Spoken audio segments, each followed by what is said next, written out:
शिवम शिवम हस्त डमरू बाजे।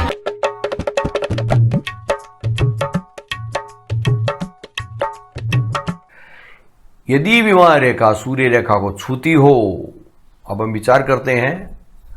देखिए, ये विवाह रेखा यदि सूर्य रेखा को छूती हो, जैसे सूर्य रेखा इसको छू ले यहां पर,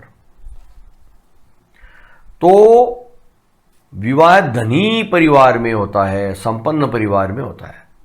यदि विवाह रेखा में से एक शाखा निकलकर सूर्य रेखा की ओर जाए, अब इसके अलावा इसमें एक से एक शाखा भी निकल जाए, जैसे ये छुए नहीं खुद विवाह रेखा, यहां ये छुए नहीं, और इसमें से एक ब्रांच निकले और ये सूर्य रेखा की ओर जाए, ऐसे विवाह रेखा ये चल रही है, ये ब्रांच इधर जाए, तो विवाह ऐसे व्यक्ति के साथ होता है जो समाज में प्रतिष्ठित होता है या उच्च पद पर होता है, सम्मानित व्यक्ति होता है।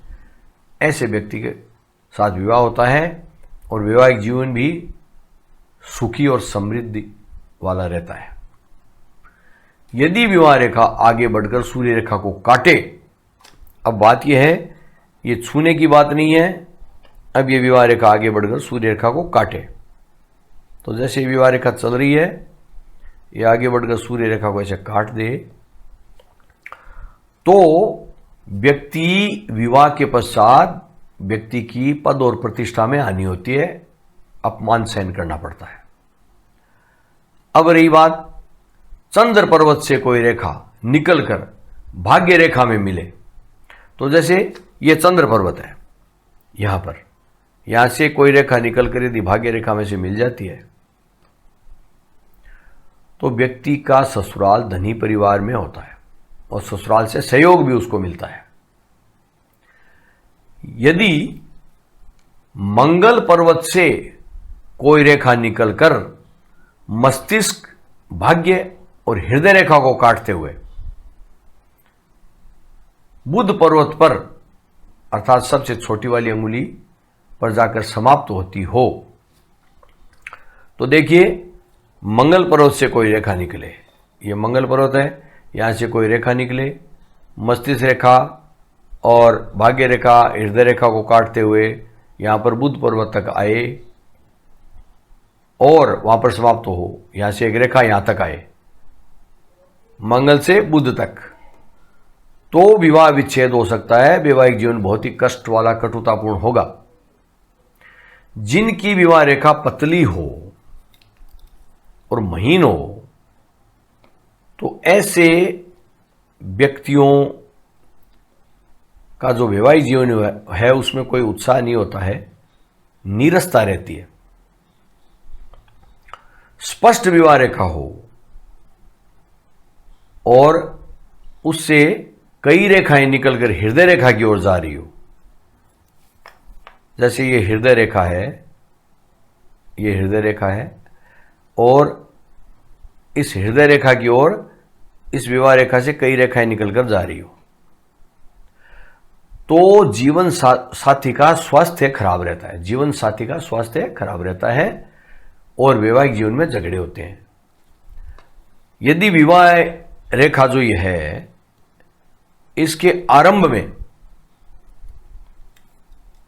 दो शाखाएं हो, तो जैसे ये विवाह रेखा है, यहां दो शाखाएं पहले हो, ऐसे हो ऐसे, और फिर विवाह रेखा आगे चले, ऐसे दो शाखाएं हो, तो ऐसे व्यक्ति का जो है वैवाहिक जीवन, ऐसे व्यक्ति का यदि कोई संबंध होता है, रिश्ता होता है, तो वो टूट जाता है या विवाह होकर टूट जाता है और उसके पश्चात दूसरे विवाह की संभावना होती है।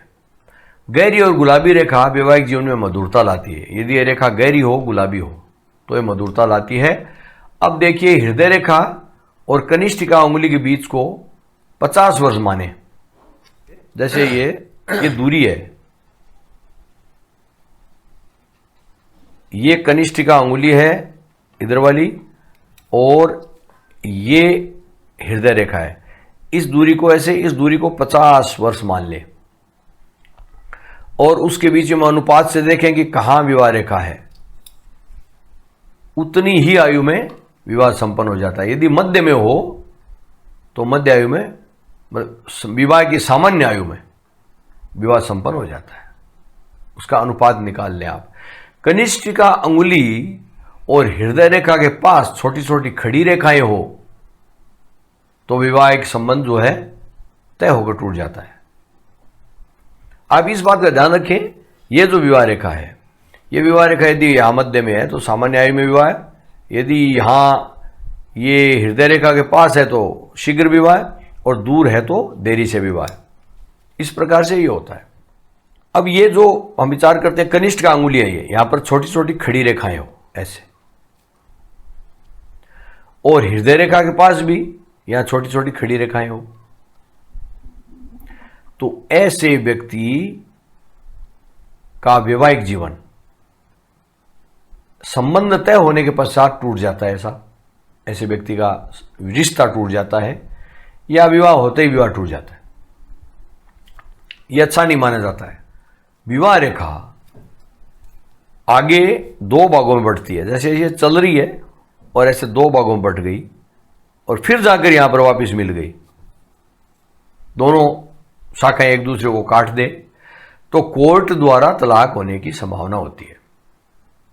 वैवाहिक जीवन में झगड़े होते हैं, ऐसी नौबत आती है कि कोर्ट द्वारा तलाक हो।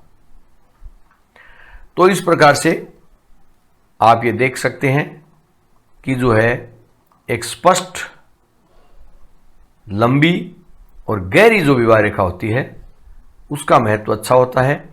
उसके साथ में हृदय रेखा भी अच्छी होनी चाहिए, साफ सुथरी होनी चाहिए। और अब वैवाहिक जीवन, विवाह होने का जो समय है, आपने अनुपात से ऐसे देखा कि भाई विवाह रेखा कहाँ है, उसी बड़ी जो रेखा है उसके आधार पर।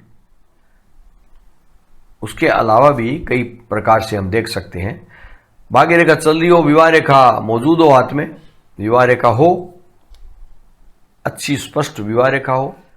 अब विवाह कब होगा ये देखने का तरीका आपने देखा। इसके अलावा भी कई तरीके होते हैं, और वो ये होते हैं कि जैसे ये भाग्य रेखा चल रही है, इस भाग्य रेखा में कोई चंद्र पर्व से आके कोई रेखा मिले और हथेली में विवाह रेखा मौजूद हो तो भाग्य रेखा की इस आयु में विवाह संपन्न हो जाता है। भाग्य रेखा की आयु इधर से देखी जाती है, ऐसे संपन्न हो जाता है। जैसे यहाँ पर आए तो 28वें वर्ष में विवाह संपन्न, यहाँ और अधिक जल्दी मिले तो 24-25 वर्ष में विवाह संपन्न। ऐसे ही शुक्र पर्वत से भी कोई रेखा आके भाग्य रेखा मिले तो भाग्य रेखा की आयु के आधार पर उसमें विवाह संपन्न हो जाता है। परंतु हथेली में अच्छी विवाह रेखा और अच्छी हृदय रेखा आदि सब ये होनी चाहिए। ये है तो ये समय का निर्धारण आप यहाँ से भी कर सकते हैं। तो इस प्रकार से आपने देखा कि प्रेम विवाह कैसे होगा, अरेंज विवाह कैसे होगा, वैवाहिक जीवन कैसे चलेगा, किस तरह से है, तो आप आकलन कर सकते हैं। वीडियो अच्छा लगा हो तो आप वीडियो को लाइक करें, कमेंट करते रहें, दूसरों के लिए शेयर कर दें। आज इतना ही, नमस्कार।